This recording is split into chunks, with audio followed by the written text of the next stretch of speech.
ito na yung tanong ko. Ito na yung last topic natin. Can Kimo turn any team into C contenders? Okay. Wow. Excited na ako. Ano mo, excited na ako kanina. Nung break pa lang eh. Nung break pa lang, excited na ako eh. Yung point ko, Anong point yan? ilalagay ko lang muna siya sa numero. I will let the numbers speak for themselves. Actually, meron tayong numbers dito para ipakita natin. Historical win percentage ng execration since naitayo yung team in an international stage. 51.57%. Kimo, as a player in execration, historical win percentage niya is 48.48%. Nung TI6, execrations win percentage at TI6 from qualifiers to the wild card, 53.57%. TI7, nakapasok sila ng TI7 mismo. Inside TI7, 41.18%. Nasa 47 sila na percent kung isasama natin pati yung qualifiers. Today, execrations win percentage is 43% in premium games. So pro level tournaments. And a whopping 70% in amateur level events. Mataas. Pero ano yung point? Kaya bang gawin ni Kimo ang kahit anong group of 4 plus siya na player into SEA contenders? Siguro on surface level, masabi mong yes. Pero what does a contender mean? Contender ba ng amateur level events? Absolutely. 70% win rate ngayong season. Right? I took this at the beginning of this season. 70%.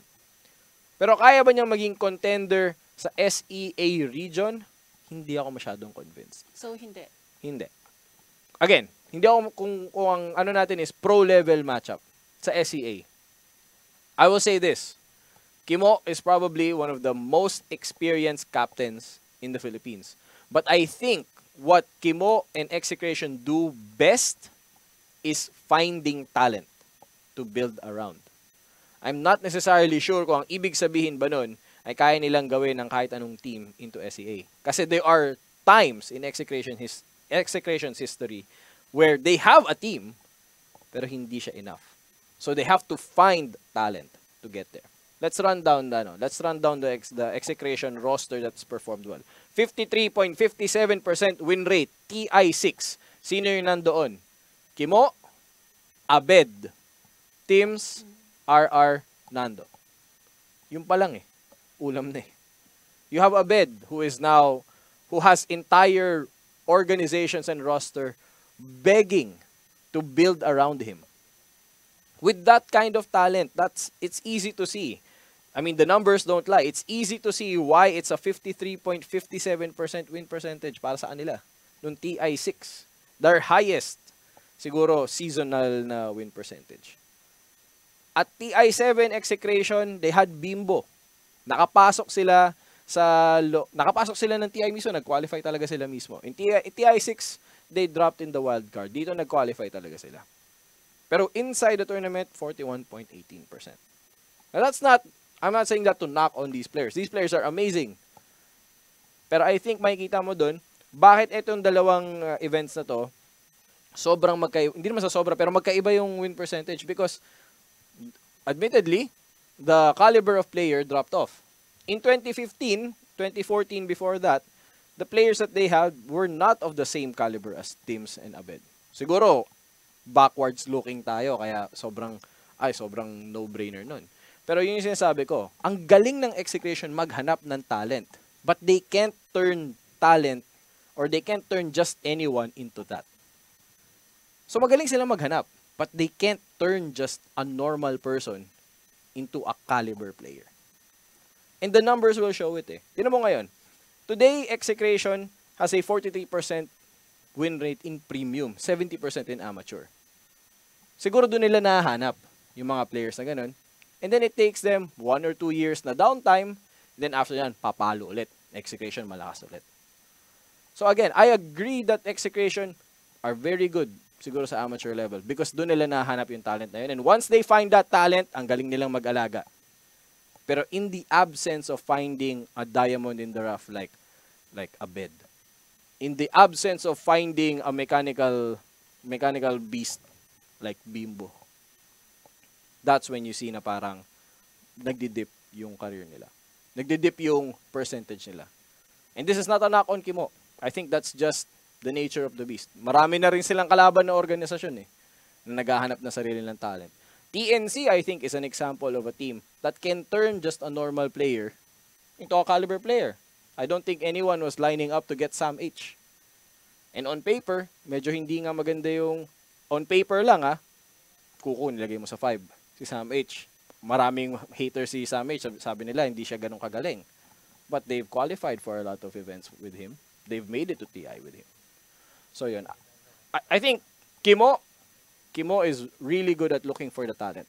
Pero I don't think nandun sila sa level na kahit sinong ipasok mo doon, kaya nilang dalhin kahit saan. No, definitely not. Kasi if you go back to the question, can he turn any team into a C contender? Obviously not. He's not the Dota Messiah.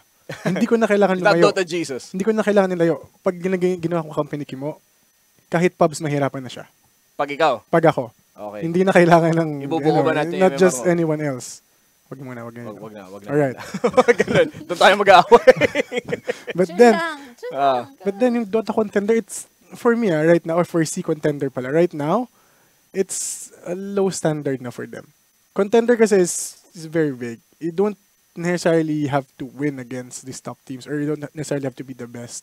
Contender is maybe, manalo ko minsan dito, kaya ko siyang taluhin on my good day. Otherwise, I'm gonna lose. But still, they still consider me as a threat. For me, that's a contender. And, of course, pag sinabi natin, not just any team, syempre, going back to our first topic kanina, we have certain sets of standards. Execration has a certain set of standard na kagaya na sinabi natin kanina, they're building teams or you're getting roster players which is in line to compete with Southeast Asia. Which is, I think, which is why na pag considering that na when they're getting these kinds of players, then maybe yes, they can be contenders for Southeast Asia. I'll compare them, sila yung local version ng Navi. Kasi Navi is like... Parang kailangan mo i-depend dyan. Navi is one of the pioneer teams. Meron silang napakatandang... Not matanda, sorry, that's a bad word. Meron silang veteran who's been with the team for a long time. And then, alam mo yun, they're one of the teams na napakarami ng roster changes. At isang maganda comparison, kagaya na sabi mo kanina, they're always defeating the teams where they're supposed to defeat. Pero actually Navi is stronger sa ganun. Pero similarly, di ba ganun sila na mahina sila or they mas na-expose sila against better teams and then they win against the lower caliber teams. Also, they're a team na lumalakas pag TI o bago mag-TI. So somehow, Navi, pag magka-qualifier, nabubuo yung team nila, bigla silang nagiging malakas, they qualify for TI. And then when you look at Navi, you're not gonna say na when you can build around them din magiging world-class team kayo. It's not that. Because as many world-class players that Navi has na kahit nasa ibang teams like Suneko, FNG, Roger, and players like this, Papi, Kuro, they're there. Nasa world-class talent sila. It's not because of Dendi. It's not because of Navi. But basically, kinuha sila ng Navi in the organization nakita yung potential nila. Nakita yung potential nila to compete with the world. Now, Execration is doing that locally. Na as good as these players are, these are people that they've spotted while playing locally. These are maybe nakalaro nila sa scrims, sa pubs. But this is someone they know. Even yung mga bata nila, let's go to Abed, and guys like this. Hindi naman yung first time naglaro ng Dota, nakita nila, let's bring this up. So, if you go to ngayon sa stats natin for Execration, you can see here na for players na may more than 25 games sa kanila, there's only 4 players na mahigit 53% yung win rate. One of them is BYB, which you guys may be familiar with. Kaya lang, ang argument is wala siya sa mga top tier events because of reasons. And then the other 3 players are DJ, Tims, and Abed. So again, kagaya sabi mo, those are world-class players by themselves na kinuha nila at dinevelop nila. But maybe not na-develop per se, but alam mo yun, kinuha nila with C region in mind.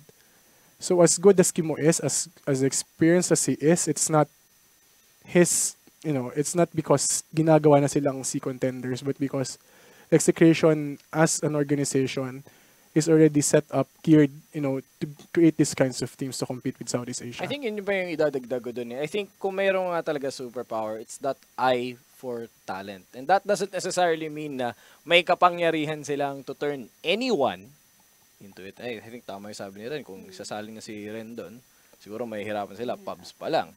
Diba? Pero ang Kailangan mo bang ulitin? I mean, ikaw nagbigay nun eh. Pero yung ibig ko lang sabihin, again, credit where credit is due. They are very good at spotting talent. Diba? They spotted Abed, and Abed is a young prodigy. Diba? They've known about, may mga ibang players naman sila na, like for example, si Nando, who's always been with them for the longest time, BYB as well. Pero I think once you look at that route, dun mo rin na makikita na parang in the last few years, kinuha nila DJ. Right? Kinuha nila si DJ, but DJ was already experienced. Kinuha nila si Bimbo. They've played with Bimbo.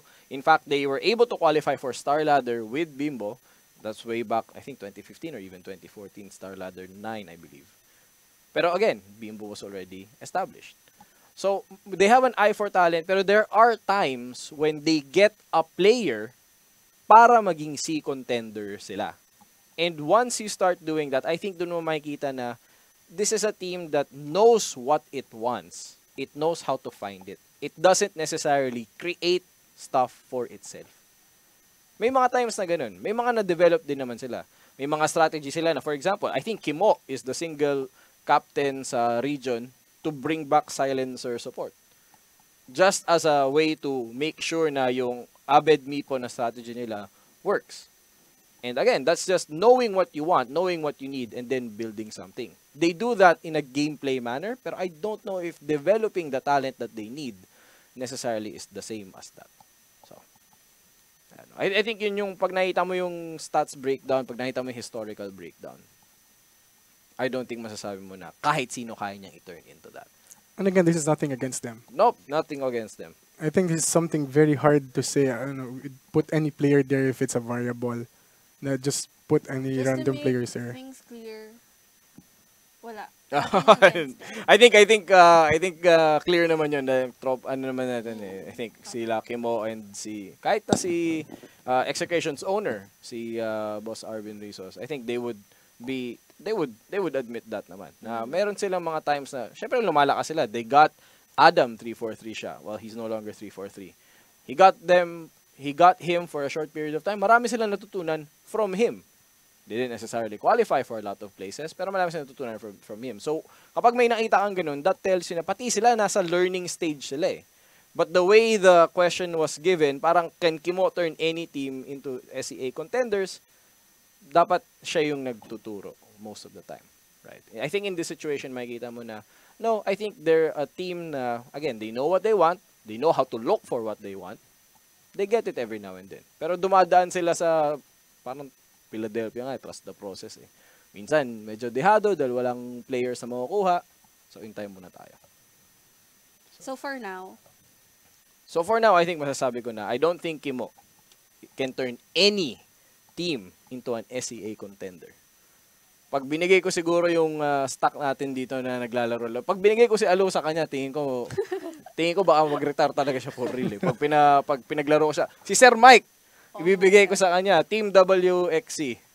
Tingin ko mag-retire sa atin. Team Sir. Oo. Si Makay pa nga, shoutout kay Makay, ang muse ng Execration at ng Combo. So basically, parehas kayo ni Ren. I think so. Yeah. Right? Okay. So, buti naman, hindi tayo masyadong, nagkasundo kayo. Nagkasundo kami eventually. Nagkasundo kami eventually. So, okay. So, sa mga viewers natin dyan na gustong mapanood yung lahat ng mga topics na pinag-usapan natin, pwede niyong, or kung kakapasok niyo lang dyan, pwede nyo itong mapanood sa YouTube. YouTube ng WXC.